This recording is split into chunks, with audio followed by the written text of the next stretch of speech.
29 juin 1880, 5 heures du matin. Glenrowan, État du Victoria, Australie. Ned Kelly sent l'angoisse le saisir en pénétrant dans l'auberge de Mrs. Jones. La veille, il a désigné cet endroit pour y regrouper les familles de Glenrowan, partisanes du gang. Manifestement, cette décision a été catastrophique. Les murs de l'auberge, fins comme du papier à cigarette, n'ont pas arrêté les balles. Un enfant blessé par un tir hurle en appelant sa mère. Des femmes et des hommes prient en tremblant, agenouillés à même la terre. Ned chancelle au milieu du désastre, son armure grinçant à chacun de ses pas. Il cherche les siens. Dans la pénombre, il distingue son frère Dan et le jeune Steve Hart. Puis, plus loin, un corps étendu. Joe Byrne, son ami le plus fidèle, lui ne bouge pas. Il baigne dans une flaque de sang.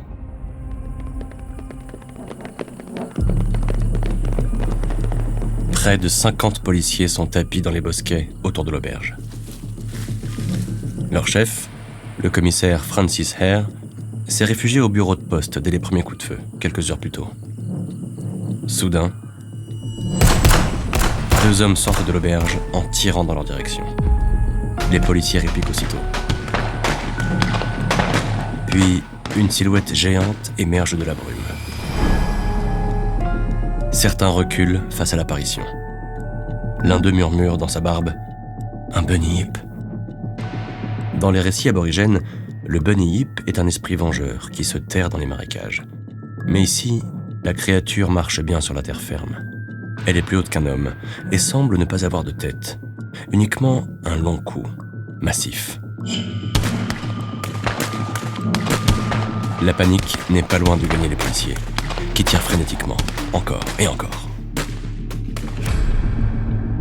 Ralenti par le poids de son armure qui pèse plus de 50 kilos, Ned avance en titubant. Des balles ricochent sur la cuirasse, mais certaines font mouche. Il est touché aux jambes. Il s'effondre.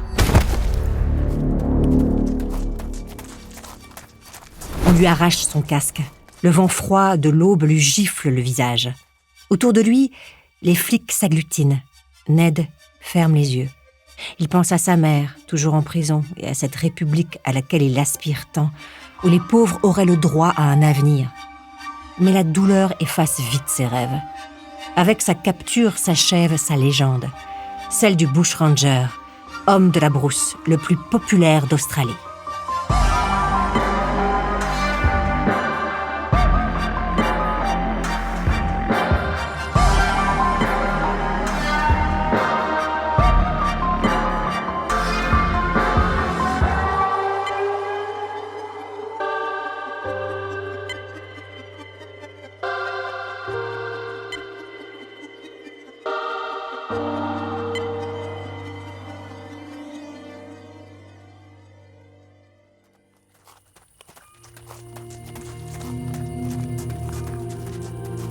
Autour du corps sanglant, les policiers sont partagés. Certains sont bien tentés d'achever celui qui les a défiés toutes ces années. Le commissaire Francis Hare, qui a rejoint ses troupes en courant dès qu'il a appris la nouvelle de la capture, tient à livrer le criminel à la justice. Il espère que le pouvoir saura reconnaître la valeur d'une telle prise. Mais il n'a rien contre laisser ces hommes prendre leur revanche sur le hors-la-loi inconscient en le rouant de coups. Ce n'est bientôt plus qu'un amas de chair sanguignolante. D'autant que son armure ne l'a guère protégé. Il a été atteint en plus de 20 endroits différents. Finalement, le commissaire ordonne qu'on le transporte jusqu'à la gare de Glenrowan. On allonge Ned Kelly dans le premier train pour Melbourne. Il a tout juste 25 ans et il va être jugé pour meurtre.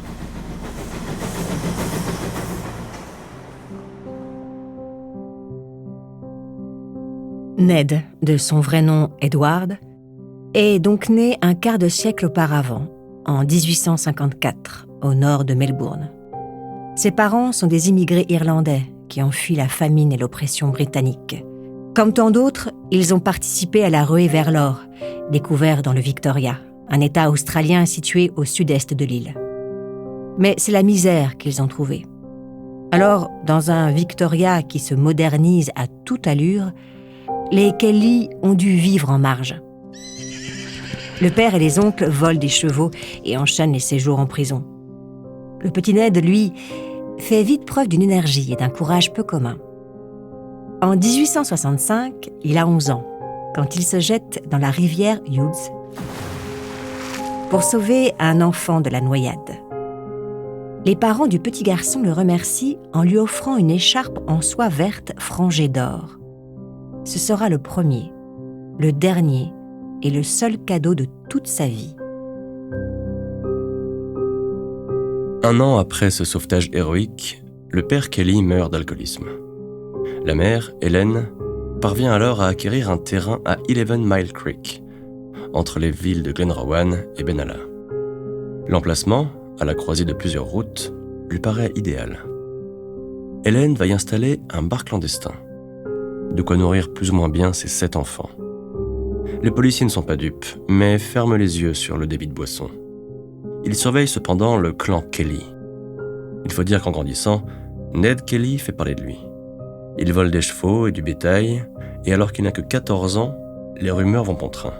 On dit qu'il a rejoint un bushranger très redouté, Harry Power.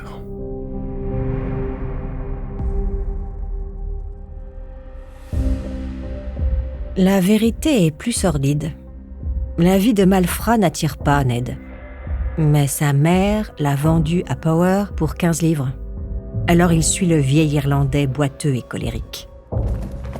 Le jour, il chevauche sans discontinuer les crêtes de la chaîne des Wombats.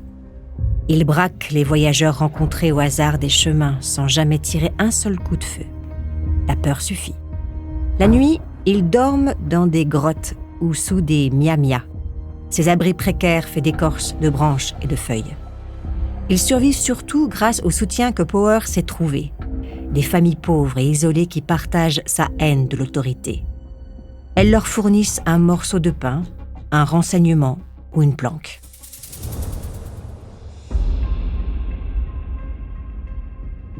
« 17 mars 1870, 11h.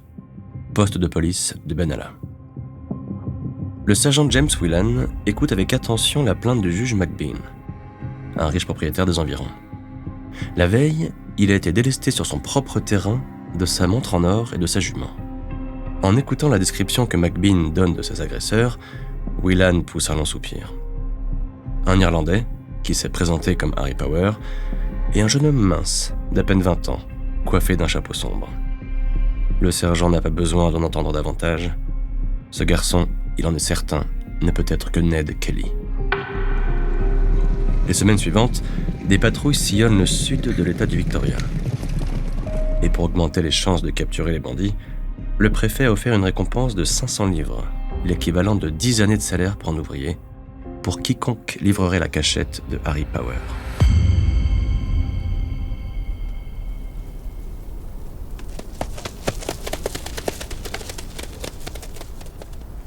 « 4 mai 1870, 15h, plaine de Bright. Ned en a pu se casser. L'avant-veille, Harry s'est soudainement mis à l'insulter sans aucune raison. Du haut de ses 15 ans, Ned ne supporte plus cette vie de fuite, ces nuits glacées et cette faim qui ne le quitte plus. Alors, il a coupé court aux éructations du vieux, enfourché la jument volée au juge McBean et l'a lancé au galop en direction de 11 Mile Creek. Il a hâte de retrouver sa famille, et en particulier sa mère, Helen, et son petit frère, Dan, de 7 ans son cadet. Mais à mesure qu'il approche de la maison, l'inquiétude l'assaille. Il sait que son retour ne passera pas inaperçu, que les flics sont sur leurs traces. À cet instant, tout lui semble pourtant préférable à la vie de bushranger, surtout sous les ordres d'un bougre imprévisible comme Harry Power. Caché dans la forêt à la lisière de la vallée d'11 Mile Creek, le sergent Whelan n'est pas mécontent de lui. Si l'annonce de la récompense de 500 livres n'a pas eu d'effet sur les agriculteurs du coin, il a tout de même pu se venger du clan Kelly. Il a eu la satisfaction d'arrêter Jack Lloyd, l'oncle de Ned, pour le vol du juge McBean. Un mandat d'arrêt a été aussi lancé contre son fils. De sa cachette, le sergent distingue la hutte d'11 Mile Creek, seule lueur dans l'obscurité de la nuit. Ces hommes se relaient en silence, couchés dans les forêts, et même si cela fait déjà plusieurs nuits qu'ils montent vainement la garde, le sergent Whelan est confiant. Ned Kelly finira par rentrer chez lui. Les fils reviennent toujours.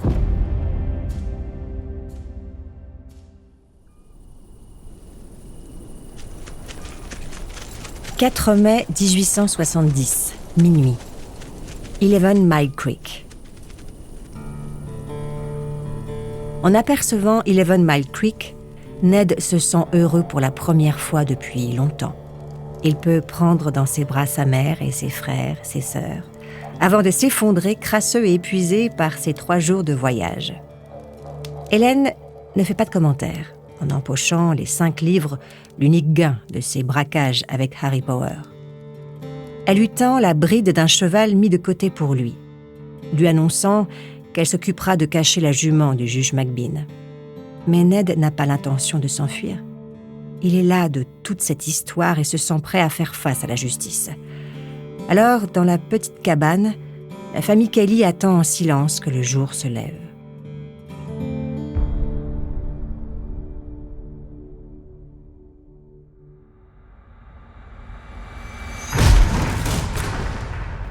Dès l'aube, le sergent Whelan et ses hommes font irruption. S'ils n'ont pas vu Ned Kelly rejoindre la hutte familiale, ils ont fini par repérer la jument volée, attachée à la clôture. L'opération est brève. Ned Kelly est arrêté sans résistance.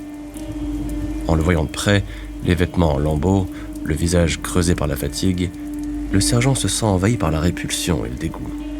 Ces gosses de la brousse ne se lavent-ils donc jamais? Sous une pluie battante, le jeune Kelly est conduit à Benalla, où il est placé en détention provisoire. Les jours suivants, 2 officiers arrivent de Melbourne pour interroger l'acolyte de Harry Power.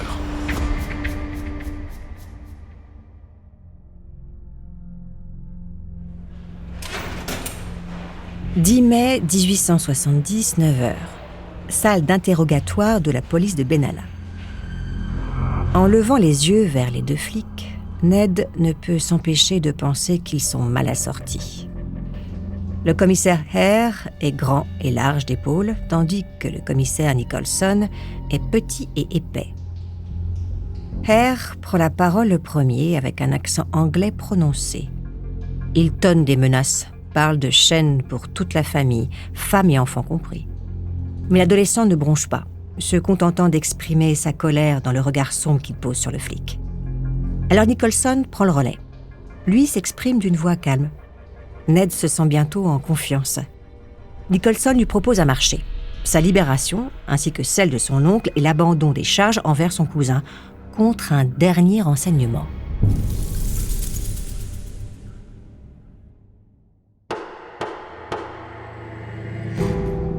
Le 7 juin 1870, Ned Kelly est conduit au tribunal.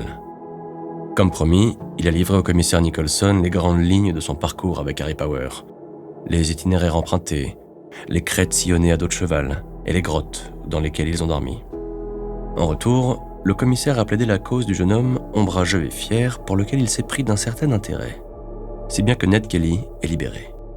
Avant qu'il ne quitte la salle d'audience, Nicholson lui confirme que Jack Lloyd et son fils sont eux aussi blanchis. Mais il omet une information essentielle. Quelques jours plus tôt, Harry Power a été arrêté, livré aux autorités par son oncle Jack Lloyd, qui s'est laissé appâter par la récompense de 500 livres. La famille de Ned n'est pas non plus dans la confidence. En rentrant à 11 Mile Creek, l'adolescent comprend vite que sa liberté a un prix. Ses frères et sœurs évitent son regard. Ce n'est qu'au bout d'un long silence qu'Hélène finit par cracher « Judas ». Dans l'esprit des Kelly, une libération aussi rapide ne pouvait être obtenue sans trahison. Et pour cette famille qui ne possède pas grand-chose en dehors de son honneur, ce genre de faute est injustifiable et impardonnable.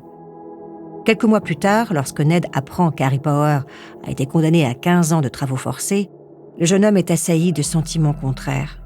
Il se sent coupable d'avoir peut-être favorisé l'arrestation de son mentor, attristé par la dure vie de forçat qui attend son vieux comparse. Il craint aussi d'être retrouvé et tué par l'un de ses complices. Car la rumeur persiste. Dans les campagnes du nord-est du Victoria, Ned a désormais la réputation d'un mouchard.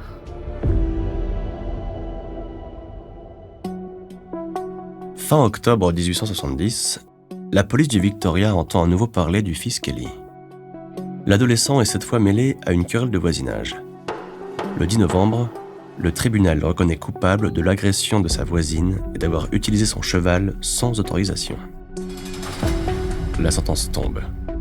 6 mois à la prison de Beechworth, le pénitencier le plus dur de la région. Dans la nuit du 11 novembre, Ned Kelly franchit les lourdes portes en bois. On le déshabille, on le lave, on le tond. Les mois suivants, il les passe à extraire du granit, à la force de ses bras. 29 mars 1871, 7 heures. Fort Street, Beechworth.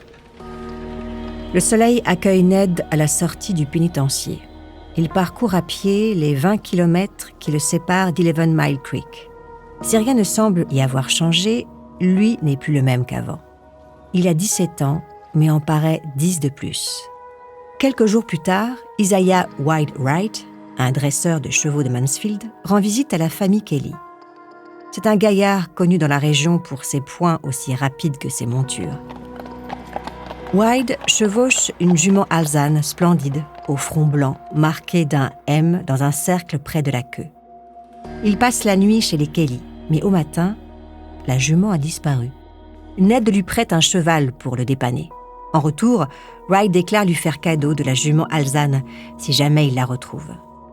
2 heures plus tard, la monture est repérée et Ned se réjouit de pouvoir se promener sur un cheval si beau et nerveux.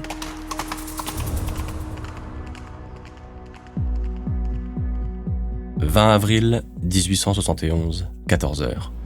Pont de Greta. Le policier Edward Hall plisse les yeux pour être plus sûr de ce qu'il voit. De l'autre côté de la rue, Ned Kelly se pavane sur une magnifique jument marquée d'un M cerclé. Pour Hall, il est inconcevable que le rejeton du clan Kelly ait en sa possession une telle bête. Le policier hésite cependant à intervenir. Il connaît le tempérament sanguin du garçon. D'un autre côté, l'occasion semble trop belle. Aussi, au prétexte de papiers à signer en lien avec sa récente libération, il demande au jeune homme de le suivre au commissariat. Ned Kelly, méfiant, finit par le suivre. À peine arrivé devant le poste de police, Hall saute sur lui, le saisit au col et parvient à le projeter dans la poussière. Il hurle « Tu es mon prisonnier pour vol de cheval !»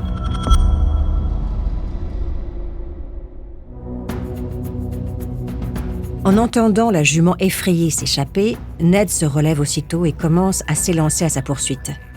Pris de court, le flic lui crie de s'arrêter sous peine de tirer, ce qu'il fait devant la détermination de Ned. Mais le revolver de Hall fait long feu. Le flic presse à nouveau la détente, 1 fois, 2 fois, rien. Ned saisit sa chance.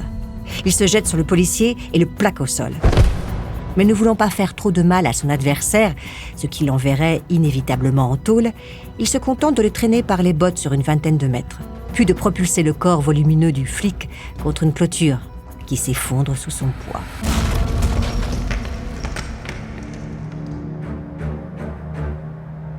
Edward Hall ressent brusquement une douleur vive au niveau de ses cuisses.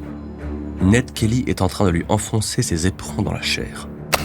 Hall rugit et se débat. Il tente à nouveau d'utiliser son revolver, que le jeune essaie de lui arracher, et il appelle de l'aide. Des hommes finissent par accourir. Ils se jettent sur Ned Kelly, l'immobilisent et l'attachent. Reprenant ses esprits, Hall se penche sur le garçon. Bien décidé à se venger, il lève son arme et lui assène de toutes ses forces un coup de crosse sur le visage. Puis il recommence, encore et encore. Enfin, s'estimant quitte, il ordonne qu'on jette le jeune homme en prison. Avec satisfaction, il suit des yeux la trace rouge sombre qui s'incruste dans la poussière, dans le sillage de Ned Kelly.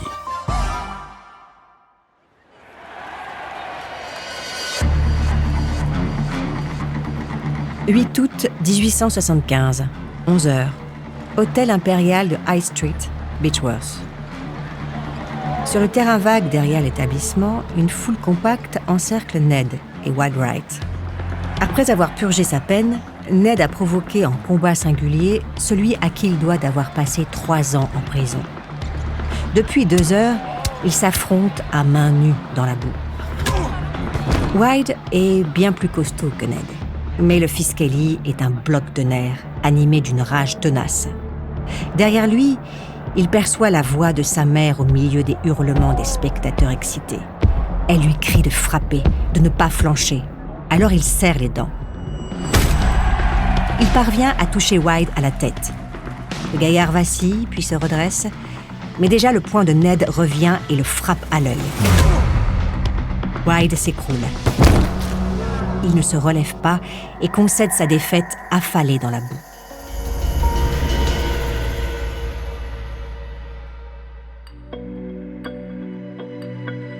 Après sa victoire contre Wild Wright, Ned Kelly gagne en prestige.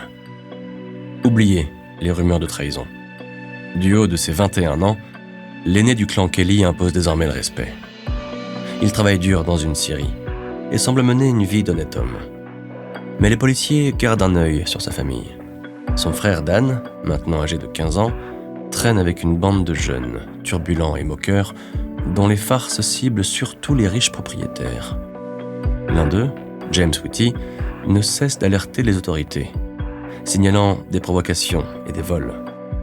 Il n'a aucune preuve, mais son influence pèse. Alors, quand les juments de Kelly s'égarent sur ses terres, le policier Edward Hall les fait saisir. Mais le lendemain, en revenant à la fourrière, il découvre la serrure brisée. Les stalles sont vides.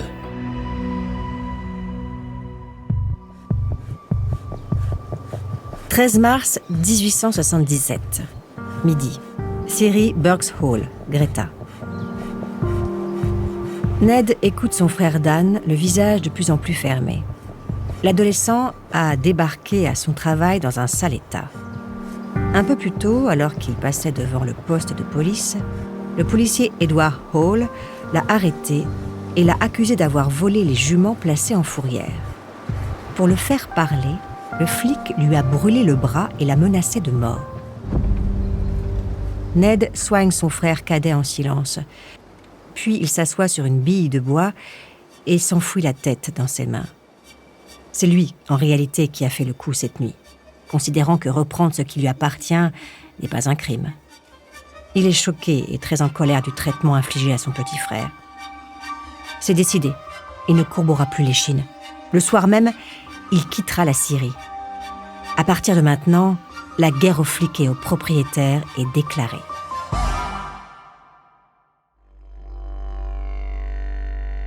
« 4 avril 1877, 14h, 11 Mile Creek. Le commissaire Nicholson jette un regard attentif sur l'unique pièce de la cabane. La région vient d'être victime d'un vol de chevaux sans précédent. Au total, ce sont plus de 200 montures qui ont disparu en quelques semaines. L'éleveur James Whitty semble particulièrement ciblé par ces vols. Nicholson connaît l'inimitié entre le notable et les Kelly. Aussi, une visite à la mère Kelly s'impose. Hélène se montre accueillante et répond à ses questions sans sourciller. Le commissaire semble toutefois noter une certaine malice dans ses yeux noirs. Aussi, de retour au commissariat, il fait de nouvelles recommandations à son équipe. Il faut renforcer la pression sur les Kelly afin d'éviter que le désordre ne s'installe. Car il le sent, ces gens sont capables de tout.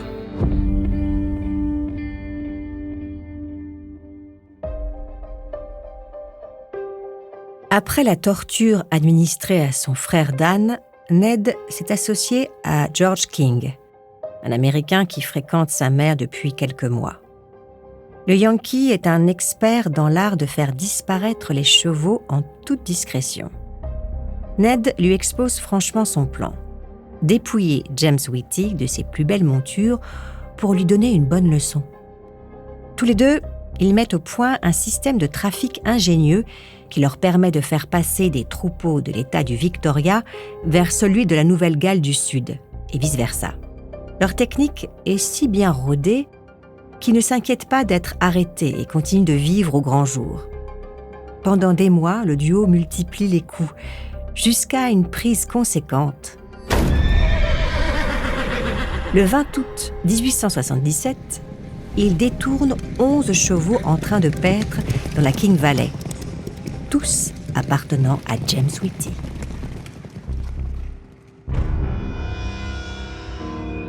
C'est à cette période-là qu'un nouvel officier arrive à Benalla.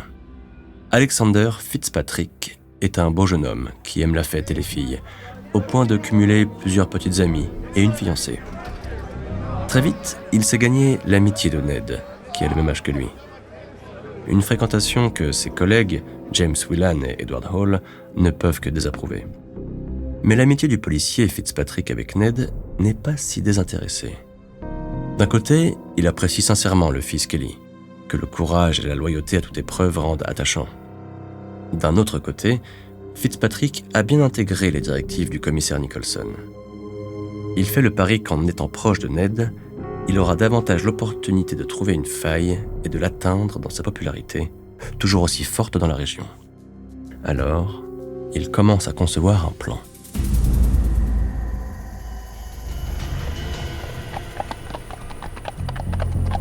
« 17 septembre 1877, 22h, Benalla. Ned sent sa tête vaciller de droite à gauche, au rythme des pas de son cheval. C'est comme si tout son corps ne lui répondait plus. Soudain, au détour d'un chemin, il croise Alexander Fitzpatrick, qui lui fait signe de s'arrêter. Il s'approche de Ned, renifle à grand bruit et annonce que Ned est saoul comme un cochon. Malgré le brouillard dans lequel il est plongé, l'intéressé est plutôt surpris. Il n'a pas le souvenir d'avoir bu un seul coup. D'ailleurs, il n'aime pas trop le goût de l'alcool et n'en boit presque jamais. Mais il suit Fitzpatrick au commissariat sans poser de questions. Le policier le met en cellule en lui promettant que tout irait mieux le lendemain. Ned s'évanouit sur le banc de sa cellule.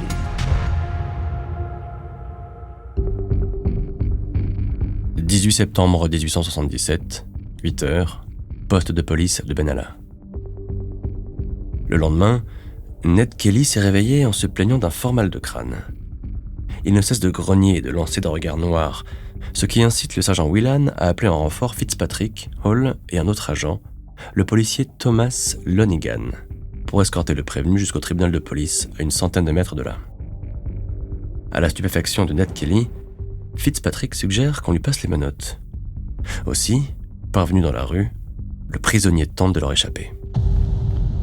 Il se précipite dans la boutique d'un cordonnier, situé juste en face du tribunal, les 4 policiers sur ses talons. La duplicité de son ami a plongé Ned Kelly dans une rage folle. Saisissant Fitzpatrick, il l'écrase violemment contre le mur. Lonigan s'approche alors, saisit le pantalon de Ned Kelly et tire de toutes ses forces sur ses testicules, selon une vieille tactique de la police anglaise. Le jeune homme pâlit sous la douleur et hurle. « Si jamais je tue un homme, Lonigan, tu seras le premier. »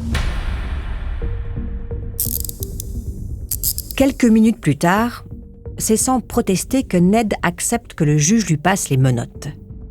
Attiré par des cris, ce dernier est venu mettre fin à ce qu'il a qualifié d'une conduite indigne de la part de représentants des forces de l'ordre. Au tribunal, Ned plaide coupable pour ivresse sur la voie publique et admet avec aplomb avoir agressé la police dans l'exercice de ses fonctions. Le juge semble impressionné. Il le condamne seulement à une amende de 4 livres et 6 shillings. Après avoir réglé sa dette, Ned quitte le tribunal la tête haute. C'est vrai, il a de nouveau été condamné, mais son honneur est intact. En rentrant chez lui, il se jure de rester loin de Fitzpatrick, qu'il soupçonne de l'avoir drogué. Après l'humiliation du procès, Whelan, Hall, Fitzpatrick et Lonigan ruminent leur mécontentement. Hall, écœuré, demande même sa mutation et pousse un soupir de soulagement quand elle est acceptée.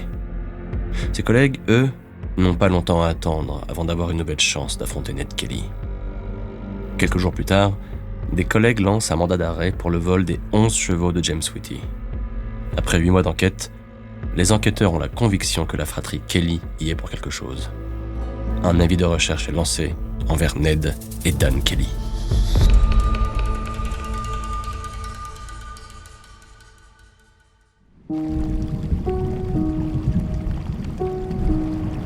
Ned avait senti l'orage arriver.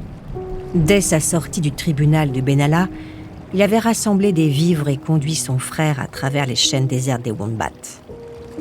Ils avaient fini par gagner une cabane dissimulée près de Bullock Creek, une ancienne planque d'Harry Power. En attendant que les choses se tassent, Ned et Dan entreprennent de défricher et de cultiver les champs environnants. Ils travaillent avec acharnement et n'interrompent leur dur labeur que pour rendre visite à leur mère, qui accouche dans le courant du mois d'avril d'une petite fille conçue avec George King. 15 avril 1878, 18h, 11 Mile Creek. Sous le ciel bas, l'agent Fitzpatrick ralentit sa jument. Il se rend chez les Kelly, en espérant y surprendre les frères. Il y va, pense-t-il, de son honneur et de son avenir dans la police.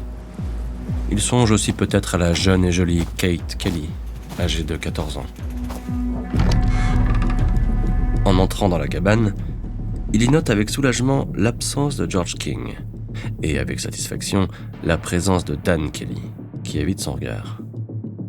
Puis, sans cérémonie, il s'installe à table, accepte l'assiette que lui tend Hélène, son nourrisson sur la hanche. Avisant Kate, il l'attire sur ses genoux. Soudain, la porte s'ouvre brutalement. Ned n'avait pas l'intention de dévoiler sa présence à son ancien ami. Mais il n'a pas réussi à se contenir. Il ordonne à Fitzpatrick de lâcher sa sœur, qui, innocente ou éprise, balbutie que le policier lui a promis le mariage. Mais Ned ne connaît que trop bien la fourberie et la vie dissolue du policier. Helen Kelly, comprenant la situation, s'est saisie d'une pelle et en a frappé de toutes ses forces le crâne du policier. Fitzpatrick, hébété, dégaine son Colt 45. Mais il n'est pas assez rapide. Ned l'a précédé et l'a touché au pouce. Fitzpatrick s'effondre à genoux. En hurlant, Hélène arrache l'arme du policier et le met en joue.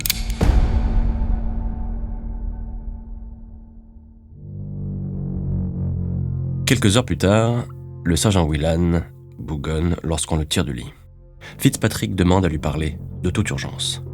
Il lui raconte les violences qu'il a subies au domicile des Kelly. Il confirme la présence de Dan et Ned. Il raconte l'affrontement avec Helen Kelly, non sans verser quelques larmes. Whelan éprouve un certain dégoût pour la faiblesse de son homme. Mais il doit reconnaître que cette affaire l'arrange. Demain, à la première heure, il arrêtera Ned, Dan et Helen Kelly pour tentative de meurtre. Ned avait tenté de rattraper la situation. Après avoir désarmé sa mère, il avait offert un verre de rhum aux flics et extrait la balle avec la lame de son canif. Puis, il avait entrepris de négocier avec Fitzpatrick. Le policier avait juré de ne parler ni de lui, ni de Dan et de raconter une histoire inventée de toutes pièces pour expliquer sa blessure au pouce. Mais dans le regard fuyant de Fitzpatrick, Ned avait lu la trahison. Il devait partir, et vite. À l'aube, les frères Kelly s'éclipsent, leurs chevaux croulant sous les sacs de vivres. Ned porte autour du cou son bien le plus précieux, l'écharpe de soie verte qui lui a été offerte des années plus tôt en remerciement du sauvetage d'un petit garçon. Dans la fraîcheur de l'automne australien, ils galopent jusqu'à Bullock Creek. Aucun d'eux ne se doute que cette cavale marque le début d'une traque de 26 mois.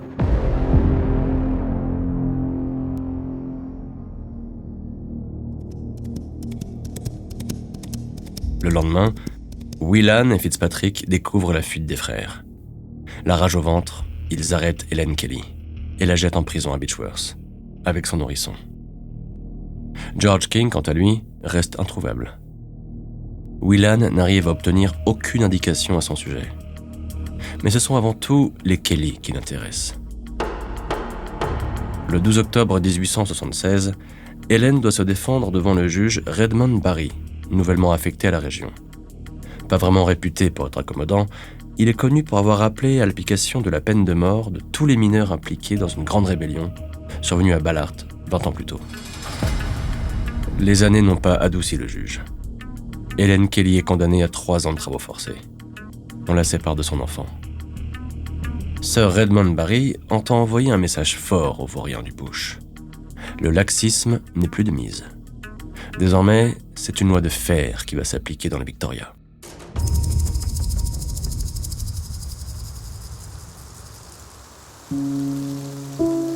À Bullock Creek, Ned ne décolère pas. Il pense à sa mère enchaînée dans une geôle et à ce trait de Fitzpatrick. Sa propre tête est mise à prix, mais il lui faut aider Helen, trouver de l'argent pour gagner sa liberté. Alors, il dresse un alambic dans l'ambition de produire du whisky et de le revendre à bon prix. Lui et son frère sont bientôt rejoints par 2 amis, Joe Byrne et Steve Hart. Joe, que ses amis surnomment « œil de cartouche », a déjà derrière lui plusieurs peines de prison. Malgré son apparente rudesse, le jeune homme manie la plume avec grâce. Il parle même le chinois, qu'il a appris dans les fumeries d'opium auprès des exilés de l'Empire du Milieu. Steve est un petit jockey de Wangaratta, un adolescent qui aime faire les 400 coups. Tous les jours, les 4 jeunes s'exercent au tir avec une vieille carabine et un revolver de poche. Ils savent qu'ils doivent se tenir prêts. Au fil des semaines, la chasse à l'homme s'intensifie, sans grand succès.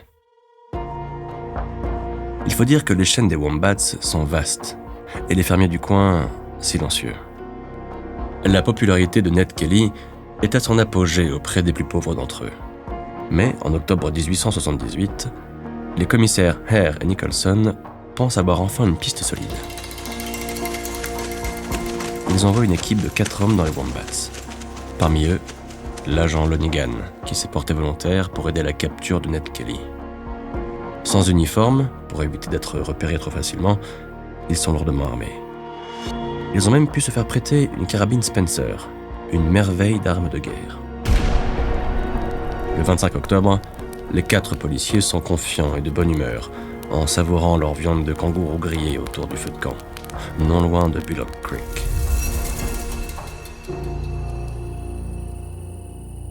« 25 octobre 1878, 20h, Bullock Creek.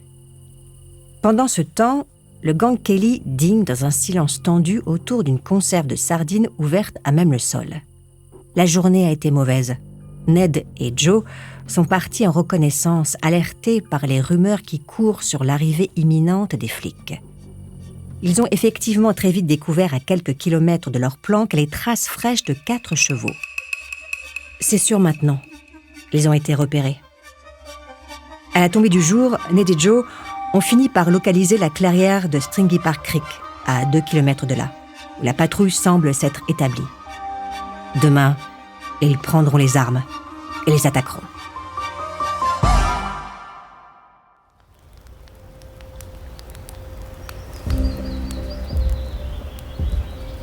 « 26 octobre 1878, 17h, Stringy Park Creek. Lonigan et McIntyre sirotent un thé brûlant, le regard perdu dans les flammes. Ils sont restés au bivouac pendant que le sergent Kennedy et l'agent Scanlan patrouillent plus au nord. En attendant leur retour, ils ont graissé les 2 sangles de cuir conçues pour traîner les corps des frères Kelly jusqu'en ville. Lonigan tisonne le feu d'une main et savoure d'avance la scène. Il n'a pas oublié son affrontement avec Ned Kelly 1 an plus tôt. Soudain, un cri retentit dans la forêt. « Rendez-vous! Les mains en l'air !» Lonigan bondit derrière un tronc et tire son revolver. Il n'a pas le temps de comprendre. Touché à la tête, il s'effondre dans un râle. Ned abaisse son arme et s'élance vers le flic. En approchant, il reconnaît l'agent Lonigan, à qui il avait prédit lors de leur accrochage qu'il serait sa première victime s'il devait un jour tuer quelqu'un. Il éprouve peu de remords devant le cadavre. Il a le sentiment de s'être vengé du policier qui lui avait infligé de douloureuses et persistantes blessures aux testicules. Il ordonne à Dan de recouvrir le corps avec des plaques d'écorce et se tourne vers l'autre policier. McIntyre est pétrifié, tremblant de tout son corps, ce qui tranquillise Ned. Celui-là ne cherchera pas à se battre. Mais le reste de la patrouille semble revenir. Il fait un signe rapide à ses hommes. Dan, Joe et Steve disparaissent dans les broussailles. McIntyre est contraint de s'asseoir devant le feu de camp. Ned s'allonge derrière lui, carabine braquée sur son dos. De plus en plus proche, les sabots martèlent le sol. Dès l'orée de la clairière, le sergent Kennedy note le visage crispé de son collègue. Mais il n'a pas le temps de réfléchir. Un homme bondit devant lui. Instinctivement, sa main cherche son revolver. L'agent Scallan, fauché par la fusillade, s'écroule à la renverse, son fusil Spencer glissant sous lui. Le sergent Kennedy, en panique, saute à bas de sa monture et se précipite dans la forêt, esquivant les balles comme il peut. Derrière lui, McIntyre, profitant du chaos, saute sur une jument effrayée et abandonnée et s'enfuit à bride abattue. Kennedy court de toutes ses forces dans la forêt.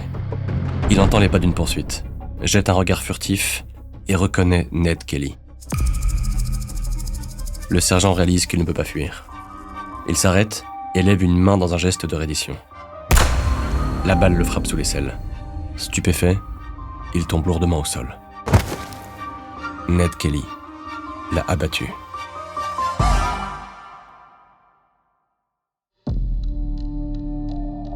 Dans les secondes qui suivent le coup de feu, Ned s'approche du sergent, étalé de tout son long dans la mousse humide. En découvrant la main vide du policier, il comprend sa méprise. Celui-ci ne l'a pas menacé d'une arme, mais voulait tout simplement se rendre. Le visage sombre, il assiste à l'agonie du sergent et se décide. Il abrège les souffrances du flic et jette son manteau sur le corps. Puis Ned retourne à la clairière. Dan, Joe et Steve sont prêts à partir, leurs sacs remplis d'armes, les chevaux des policiers attachés aux leurs. Ils prennent la route, sans un mot. Fuyant les lieux de l'embuscade, McIntyre, en grand stress, ménage si peu sa monture qu'elle finit par tomber dans un trou et refuse de se relever. Ce n'est que le surlendemain qu'il parvient au poste de police de Mansfield. À l'écoute de son récit, la colère et des désirs de vengeance s'emparent de ses collègues. Le préfet promet, lui, une nouvelle récompense. 800 livres pour toute information menant à la capture de l'un des 4 rebelles. Il est déterminé à aborder ce triple meurtre comme un crime hors du commun.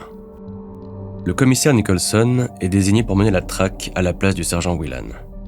Le gouvernement lui donne carte blanche pour employer tous les moyens qu'il jugera nécessaires. Le soir même, il quitte Melbourne avec un groupe de 80 hommes.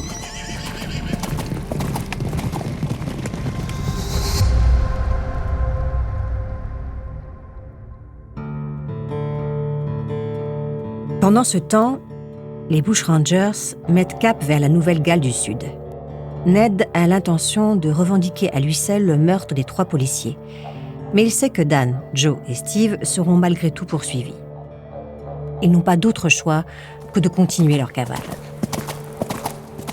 Il leur faut donc de l'argent, et vite. Alors Ned échafaude un plan. Le 28 octobre au soir, la troupe atteint Ship Station Creek. Aaron Sherritt, le meilleur ami du Joe depuis l'enfance, les y attend. Il les guide jusqu'à une grotte secrète qui surplombe toute la vallée. Là, tandis qu'Aaron monte la garde et que ses compagnons sombrent dans le sommeil, Ned peaufine le premier coup du gang Kelly.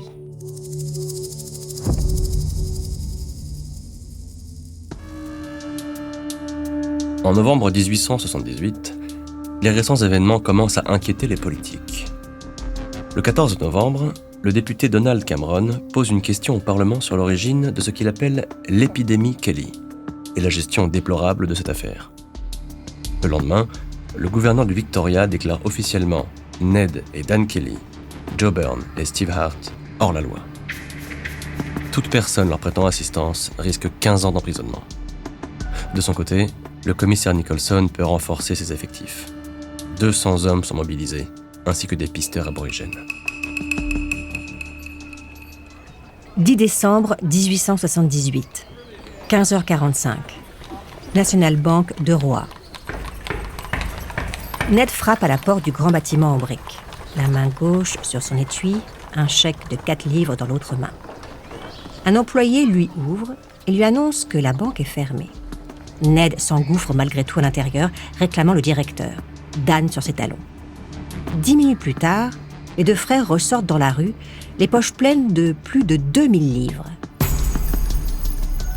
Nonchalamment, ils regagnent le ranch de Faithful Creek, à quelques kilomètres de là.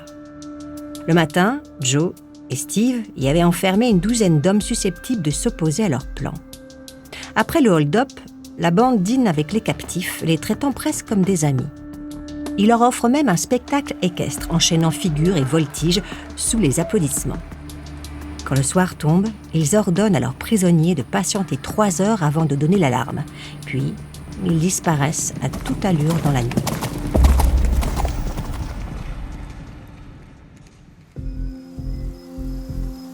« 11 décembre 1878, 9h, ranch de Faithful Creek. » Sous le soleil brûlant de l'été australien, le commissaire Nicholson éponge son front en sueur. Il s'est précipité sur place avec sa troupe dès l'annonce de la prise du ranch de Faithful Creek et du braquage de la banque des rois. Mais après plusieurs heures de recherche, les résultats sont accablants. Les traces de chevaux relevées dans la terre se croisent dans tous les sens. Pas besoin d'être un génie pour comprendre que les fermiers partisans de la bande ont soigneusement effacé toute piste. Nicholson est épuisé et ne peut que constater l'évidence. Le gang Kelly continue de lui échapper. Le 4 janvier 1879, c'est au tour des policiers de prendre des otages. Ned et ses compagnons apprennent avec rage l'arrestation de 21 personnes accusées de les soutenir. Parmi elles, Wide Wright, qui, après avoir perdu son combat de boxe contre Ned 2 ans et demi plus tôt, est devenu un ami loyal. Mais d'autres personnes, presque inconnues des jeunes hommes, figurent au tableau de chasse de la police. Les arrestations arbitraires et les procès truqués se multiplient. Face à ces injustices, les Bushrangers décident d'agir. Ils doivent trouver de l'argent pour financer de nouveaux procès, mais aussi envoyer un message fort au pouvoir. Ils ne resteront pas les bras croisés face aux injustices et aux violences commises par les forces de l'ordre.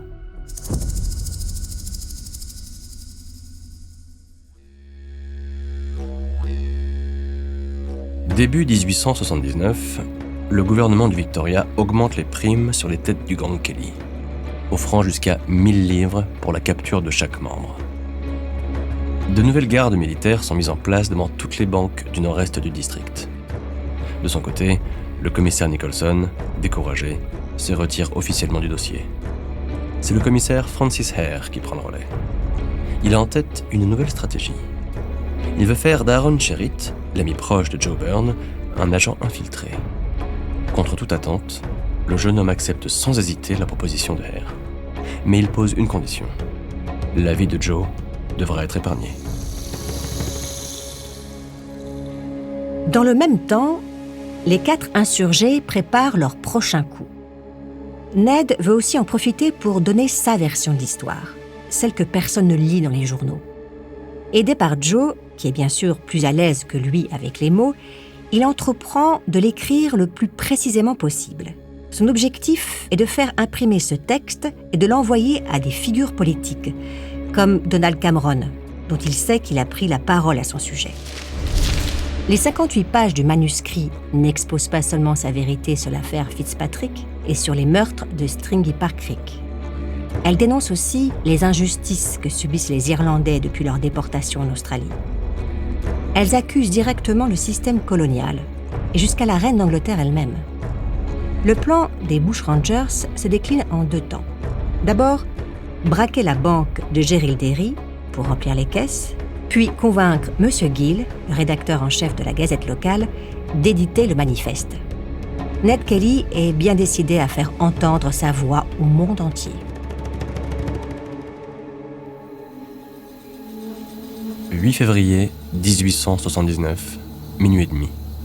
Gerald Derry. L'agent de police George Devine se réveille en sursaut. Sans alerter son épouse enceinte, il s'habille en hâte et descend dans la véranda où l'officier Richards, alerté par le bruit, le rejoint. Dans la cour, un cavalier les interpelle. Il sort un revolver. Je suis un Kelly! Les mains en l'air! Les 2 hommes obéissent. 3 complices surgissent de l'ombre, armes au poing. Madame Devine accourt, affolée, et implore Ned Kelly d'épargner son mari. Il la rassure. Tant que tout le monde reste tranquille, il ne leur sera fait aucun mal. Puis, remarquant son ventre rond, il l'invite poliment à retourner se coucher. Une fois la maison sous contrôle, les hors-la-loi s'emparent des armes, mais aussi des uniformes des policiers.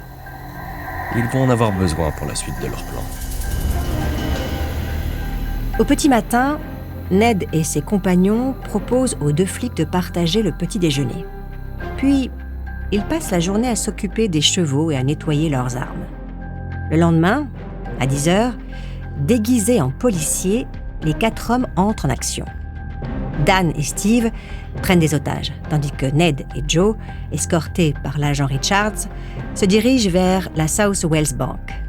Le hold-up ne se passe pas comme prévu. Ned doit forcer lui-même les coffres et ne récolte qu'un peu plus de 2000 livres, bien loin de ce qu'il espérait. Sans perdre de temps, il cherche Mr. Gill pour faire imprimer son manifeste. Mais le rédacteur est introuvable. Ned confie alors son texte à son épouse, qui promet de le lui transmettre. Satisfait malgré tout, le gang Kelly quitte Gerald Derry, laissant derrière lui 2 policiers humiliés d'avoir été complices malgré eux.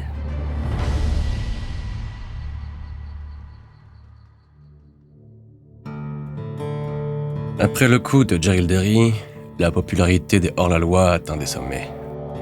Pendant toute l'année 1879, ils échappent à la police. Le commissaire Hare tente bien de s'appuyer sur Aaron Sherritt, mais ce dernier ne rapporte que des rumeurs. Ned aperçu dans un bus à Melbourne. Steve à Saint-Kilda pour soigner une syphilis. Joe en visite furtive chez sa mère. À chaque fois, les forces de l'ordre font chou blanc. Fatigué et blessé dans son orgueil, Hare jette l'éponge au profit du commissaire Nicholson, qui revient dans le jeu. Celui-ci découvre que son prédécesseur a dilapidé le budget dans des opérations stériles. Ne sachant pas trop quoi faire, il poursuit la stratégie avec Aaron Sherritt, qu'il soupçonne quand même de mener un double jeu. Mais le temps presse. Il faut agir, avant que ces criminels ne frappent à nouveau.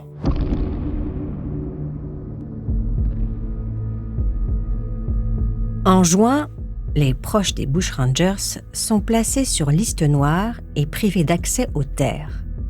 En réponse, Ned et Joe conçoivent un projet audacieux: fonder une république du nord-est du Victoria. Ils s'attellent à rédiger une déclaration déjà esquissée dans la lettre de Gerald Derry, dont Ned, faute de retour, devine qu'elle s'est perdue.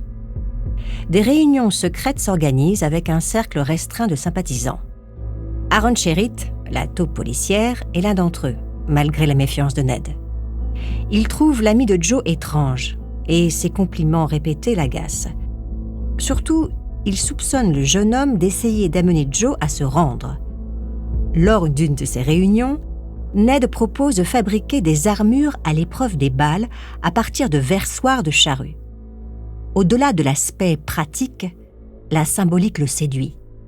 Les paysans privés de terre recyclant la charrue en armes.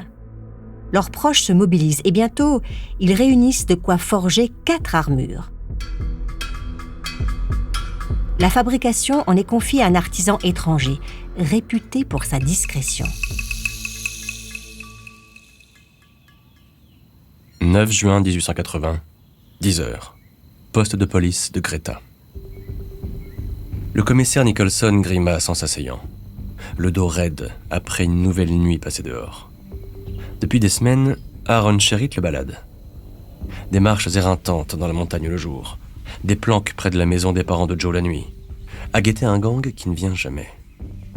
Nicholson doit dormir sur la roche froide d'une grotte, entouré de ses hommes et d'Aaron.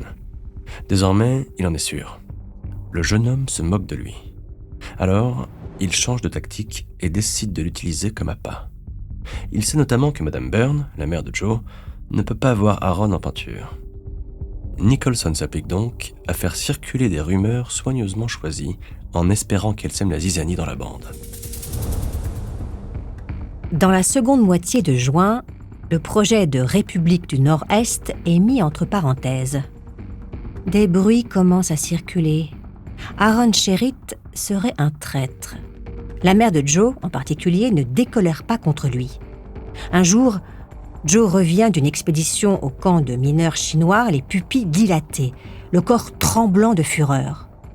Alors qu'il fumait de l'opium avec ses amis, on lui a rapporté qu'Aaron aurait déclaré « Je vais tuer Joe Byrne et baiser son cadavre avant qu'il ne refroidisse. » Jusque-là, Joe doutait encore de la trahison de son ami. Mais cette fois, c'en est trop. Pas assez tout de même pour mettre de côté son amitié. Il confie à la mère d'Aaron son intention de tuer son fils, en espérant que la menace lui parviendra et qu'il quittera la région. Mais les jours suivants, il s'avère qu'Aaron ne compte aller nulle part. « 26 juin 1880, 19h, Woolshed. Joe avance en silence sous les arbres. Dan sur ses talons, traînant un mineur menotté, pris en otage à quelques centaines de mètres de là. Devant une large cabane, il s'arrête, à l'affût. D'un geste, Dan pousse l'homme vers la porte et lui ordonne d'appeler Aaron Sherritt. Le cœur battant, Joe et Dan entendent des pas à l'intérieur de la cabane. Puis, la porte s'ouvre.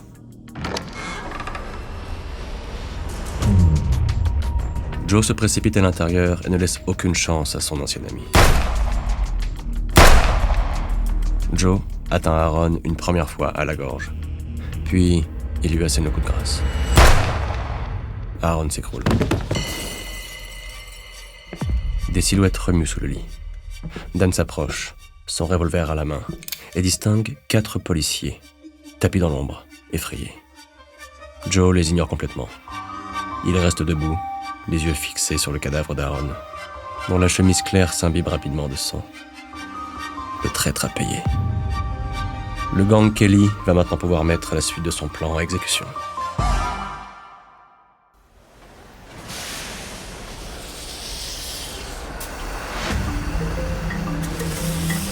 26 juin 1880, 21h. Gare de Glenrowan. Dissimulés dans l'ombre d'un bosquet, Ned et Steve attendent patiemment l'extinction des lumières dans le bureau du chef de gare. Puis, ils courent réveiller les poseurs de rails endormis dans leur tente à proximité de la voie ferrée. Sous la menace de leurs armes, ils les forcent à marcher jusqu'au virage de la ligne, 1,5 km au nord de la gare. Les bushrangers ordonnent à leurs prisonniers de démonter 2 sections du rail. Les barres métalliques sont arrachées et basculées au pied d'un remblai. Puis, avec l'aide contrainte des cheminots, ils abattent les poteaux télégraphiques. Le piège est en place. Satisfaits, Ned et Steve regagnent la gare de Glenrowan en attendant le retour imminent de Dan et Joe. Ils n'auront plus qu'à attendre le passage du train spécial. « 27 juin 1880, 14h. Poste de police de Benalla. Le commissaire Hare bondit de son siège. Le préfet vient enfin d'autoriser l'envoi de renforts spéciaux depuis Melbourne. Ce matin-là, les policiers chargés de surveiller Aaron Sherritt étaient rentrés au commissariat en catastrophe, incapables d'expliquer clairement ce qu'il s'était passé. Hare avait fini par comprendre. Leur informateur Aaron Sherritt avait été assassiné par Joe Byrne, sans que les agents ne puissent l'en empêcher. Pour le commissaire, il n'y a plus aucun doute. Le gang Kelly a franchi une nouvelle limite. Maintenant, il lui faut agir vite, très vite.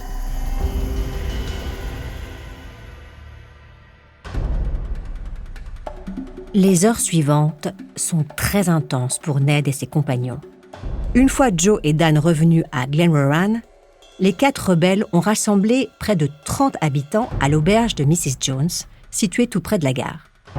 Peu à peu, d'autres résidents du village se sont mêlés volontairement au groupe, dans l'espoir d'assister à un moment de légende.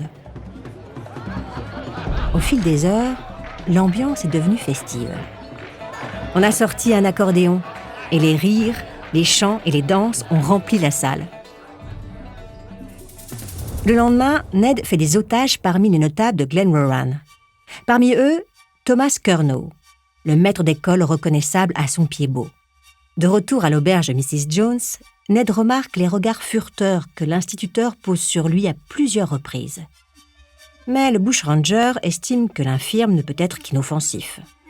Alors, quand celui-ci demande la permission de rentrer chez lui, Ned la lui accorde.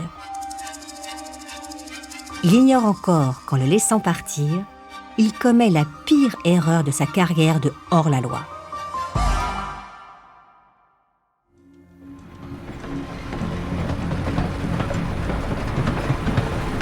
« 28 juin 1880, 2h30, gare de Glenrowan. Assis à côté du garde à l'avant du train, le commissaire Hare laisse soudain échapper une exclamation. Une centaine de mètres devant eux, une lumière rouge s'est allumée dans la nuit. En dressant l'oreille, Hare parvient à entendre une voix qui semble hurler en boucle la même phrase. Le commissaire finit par comprendre le sens de ces mots. Les Kelly, ils sont là. Le conducteur de la locomotive freine brusquement. Tandis que le train s'immobilise, le commissaire saute sur le bas-côté et court en direction de la lumière. C'est un certain Thomas Curnow qui se présente à lui, une lanterne coiffée d'un foulard rouge à la main. Il affirme que le gang Kelly a saboté les rails, promettant ainsi les policiers à une mort certaine. Il explique aussi que les bandits se sont retranchés dans l'auberge de Mrs. Jones avec des prisonniers. Le commissaire esquisse son premier vrai sourire depuis des mois. Ned Kelly et ses comparses sont enfin à portée de main. L'heure de l'affrontement final a sonné.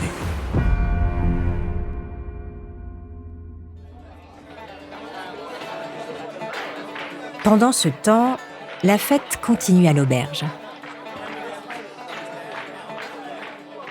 Soudain, un frisson parcourt l'assemblée.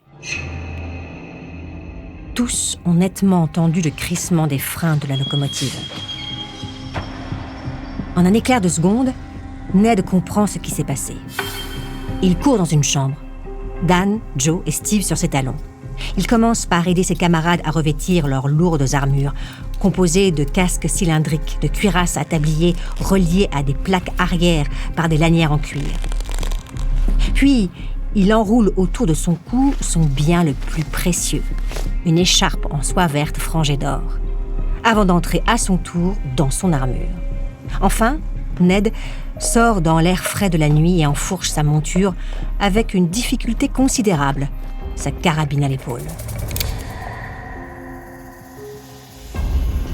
Pendant que les policiers sautent par-dessus la barrière entre l'auberge et la voie ferrée, le commissaire Hare aperçoit 3 hommes cuirassés de fer sur le perron de la véranda.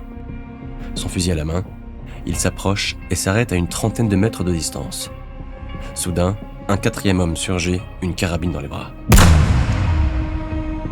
Hare s'affaisse en pestant.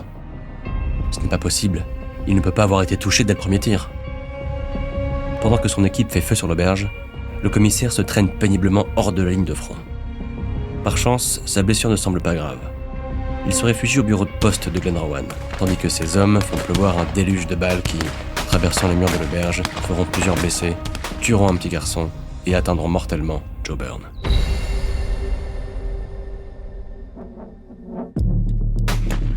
Le combat de la nuit du 27 juin se déroule dans un chaos total.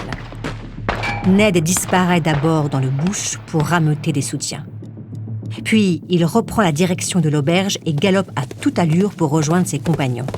Là, il découvre accablé le décès de son ami Joe, fauché par une balle, alors qu'il était en train de boire un coup entre 2 fusillades.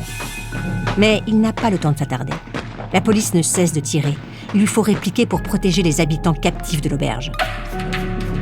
C'est dans ce dernier mouvement désespéré que Ned sort du bâtiment, avance vers la ligne de soldats, est touché par plusieurs balles et est finalement capturé.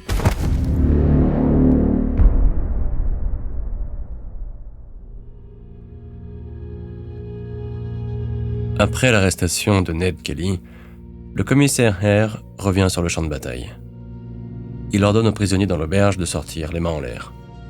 Très rapidement, hommes, femmes et enfants obéissent avec précipitation. Certains sont blessés et boitent. D'autres pleurent la mort du jeune garçon atteint par une balle.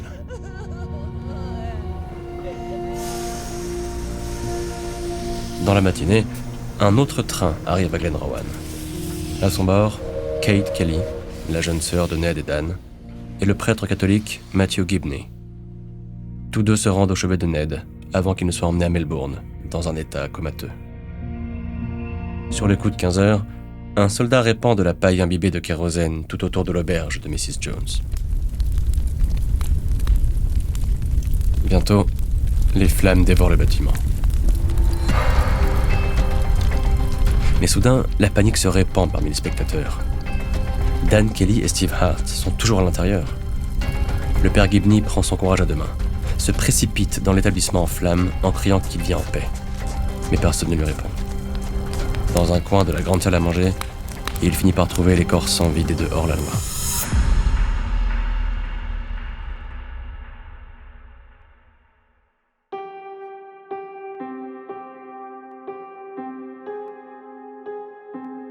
Dans les jours qui suivent son arrestation, Ned Kelly est placé à l'isolement à la prison de Melbourne. Ses 28 blessures par balle le font atrocement souffrir et son bras gauche reste inerte.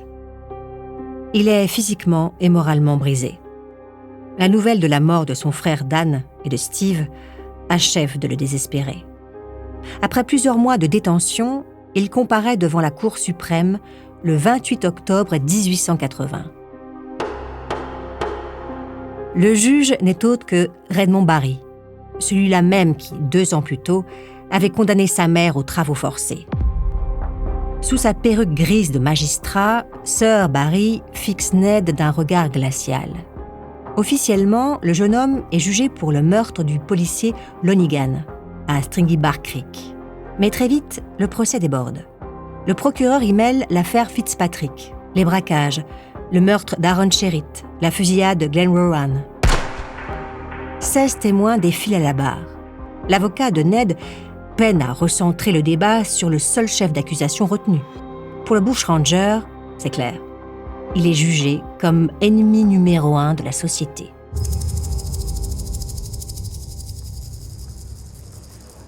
« 29 octobre 1880, 14h, Cour suprême du Victoria, Melbourne.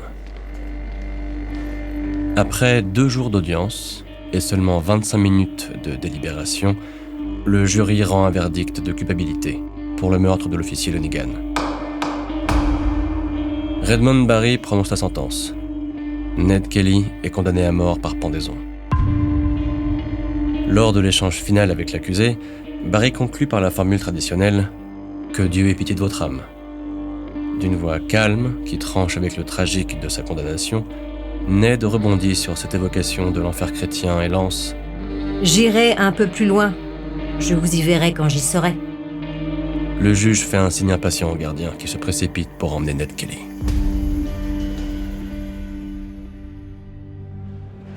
Dans les jours qui suivent, Ned tourne en rond dans sa cellule placée sous surveillance constante. Le 3 novembre 1880, il dicte une lettre au gouverneur. C'est le récit de sa vie dans le bush, où il insiste sur le respect qu'il a toujours montré aux femmes et aux enfants, ainsi que sur le fait qu'il n'a tué que par légitime défense. En attendant une réponse, il obtient le droit de recevoir quelques visites. Le 8 novembre 1880, 3 jours avant son exécution, il revoit enfin sa mère, Hélène, ainsi que ses frères et sœurs, même si ces derniers sont tenus à distance de l'autre côté des barreaux. Ensemble, ils pleurent la mort de Dan, dont il est apparu au cours des enquêtes qu'il avait sans doute choisi de se suicider avec son ami Steve, au lieu de se rendre à la police. Au moment de faire ses adieux, sa mère lance à Ned avec émotion « Tu meurs comme un vrai Kelly, mon fils. »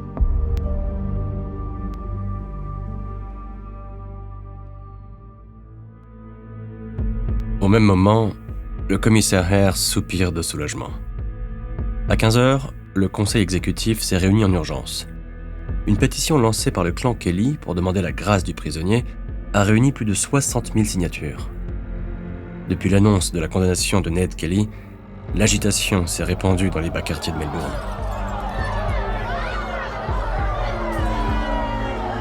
Chaque soir, des hommes, et surtout des femmes, pour l'essentiel des ouvrières ou des prostituées, font entendre leur colère. Les révoltés tiennent des réunions publiques devant l'hôtel de ville, ou font des marches au flambeau. allant parfois jusqu'à provoquer l'affrontement avec les forces de l'ordre. Mais le pouvoir entend bien ne pas céder et maintient sa décision. Ned Kelly sera bel et bien pendu.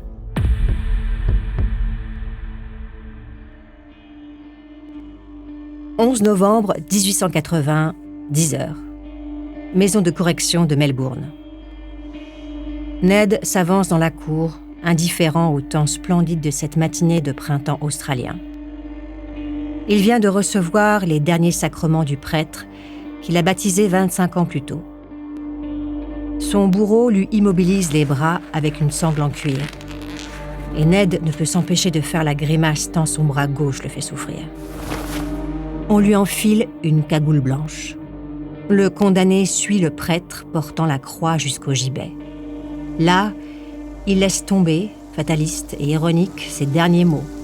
« Eh bien, je suppose que c'est la vie ?» Le bourreau lui passe la corde au cou, puis rapidement actionne le levier. Ned chute dans l'immortalité de sa légende. Depuis les cellules de la prison, un cri de rage déchire l'air. Après la mort de Ned Kelly, l'État du Victoria reste en proie au trouble. Les rassemblements persistent et le commissaire Hare continue de réprimer les émeutes avec ses hommes. Le commissaire a tout de même droit à une satisfaction en cette période mouvementée. Les récompenses pour la capture des hors-la-loi commencent à être distribuées. Hare reçoit la part du lion, 800 livres. De son côté, l'instituteur Thomas Curnow, d'abord récompensé de 550 livres, juge cette somme insuffisante. Il lance une campagne de réclamation qui va s'avérer fructueuse. En avril 1882, il obtiendra une nouvelle gratification de 1000 livres pour le rôle d'informateur qu'il aura joué lors du siège de Glenrowan. Dans le nord-est du Victoria, les partisans du gang Kelly veulent faire payer les traîtres. Des réunions secrètes ont lieu tous les jours chez les frères et sœurs de Ned. L'idée de la création d'une nouvelle bande pour venger les Bushrangers gagne du terrain. En février 1881, Helen Kelly est enfin libérée et rejoint sa cabane à 11 Mile Creek. Le policier Robert Graham, nouvellement affecté dans la région, vient lui demander conseil. Que faut-il faire pour rétablir la paix ? Helen n'a pas besoin de réfléchir. Les familles mises sur liste noire doivent retrouver des terres. Graham s'engage à faire tout ce qui est en son pouvoir pour faire respecter cette demande. En échange de sa promesse, Helen apaise les velléités de ses enfants. Elle a déjà perdu 2 fils dans ce combat. Elle ne survivrait pas à d'autres pertes. Le 7 mars 1881, sur la demande du Premier ministre, les policiers ayant participé à la traque du gang Kelly sont invités à rendre des comptes lors d'une commission royale. 66 témoins différents sont entendus au cours d'une enquête qui durera des mois. Les irrégularités de la poursuite du groupe de hors-la-loi y sont largement soulignées, et l'audience tourne vite au règlement de compte. Le commissaire Nicholson se démarque par des indignations tonitruantes, tandis que le commissaire Hare fait preuve de désinvolture au moment d'aborder les faits et les dates. À l'issue de la commission royale, la plupart des intervenants sont blâmés pour leurs actes. Cet examen approfondi des forces de l'ordre donne lieu par la suite à une refonte de la police du Victoria. Tout de suite après la fin de la commission royale, les policiers Nicholson et Hare demandent à être retirés du terrain pour devenir magistrats de police. Alexander Fitzpatrick, lui, est rapidement licencié, ses supérieurs ne le jugeant pas apte à l'exercice du métier de policier. Quant au juge Redmond Barry, il meurt 12 jours seulement après l'exécution de Ned Kelly, d'une complication subite liée à son diabète. Le bushranger ne croyait pas si bien dire en promettant au magistrat de le retrouver très vite dans l'au-delà. Du côté du clan Kelly, la mère de Ned, Helen, meurt paisiblement à l'âge de 91 ans, après avoir joué un rôle important dans l'instauration de la paix locale. Sa fille, Kate Kelly, ne se remet jamais complètement de la mort de ses frères.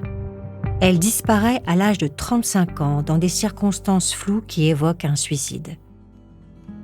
En ce qui concerne Ned Kelly, Il devient après sa mort une figure héroïque sujette à diverses interprétations. Sa vie de rebelle a inspiré des dizaines d'œuvres dont The Story of the Kelly Gang, sorti en 1906. Un film considéré comme étant le premier long-métrage de fiction de l'histoire du cinéma. Dès ses débuts, la figure mythique de Ned Kelly a dépassé les frontières du bush. Dans le nord-ouest de l'Australie, bien loin de la région du Victoria, que l'on appelle aujourd'hui le pays de Kelly, le peuple aborigène Yarralin a intégré pour sa part Ned Kelly à ses légendes. Il y est considéré comme un allié blanc dans la lutte contre l'injustice et la violence des colons britanniques.